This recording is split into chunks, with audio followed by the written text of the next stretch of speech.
have this horse work with you when you get on their back and to have the respect, that connection of your hand, the connection of your hand touching their mouth or the halter, whichever you're riding them in.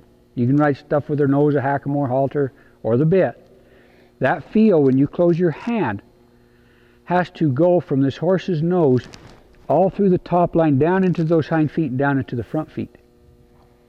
Now, if we can't do that on the ground here, if my feel can't go through that lead rope and make a connection and that horse come up and alive, see, where's the life?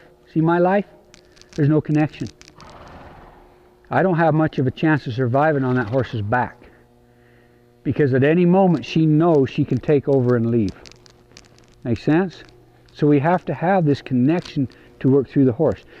To me, it's like, at first you have this circle of energy that's a horse. Horses move in round circular motion and forward diagonal motion. Okay, so you have this circle of energy moving forward, which is a horse. Now you have another circle of energy on top of the horse, which is you. Until you bring the horse into Ramanair, which we'll discuss in a moment, they are two different circuits of energy. So when you close your hands on that bridle, on your reins, what should happen is those two energies become one. So the horse has to be in Ramanair balance in order to do that. So to me, it's just like turning on a light switch. When I close my hands, I turn on a light switch. The light comes on. Now we're alive and we're together.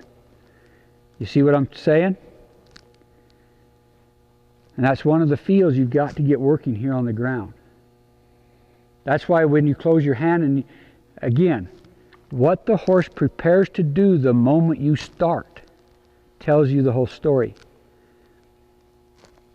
If he's dull, when you start to reach for him, that tells you where he's at.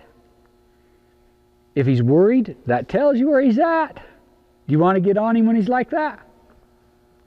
I don't. I need that life to be there, and I need the horse to be okay with the life, comforted by the life.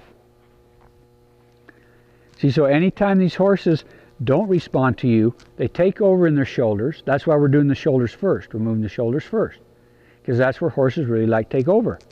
Whenever you have that, you don't have the connection.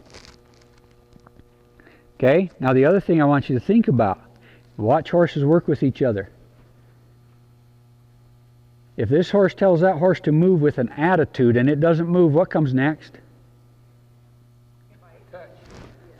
Some form of more direct communication, so the horse might start charging with the ears laid back, right? If that doesn't work, they get bit or they get kicked, right?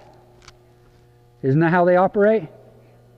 This is nature, guys, and this is their nature.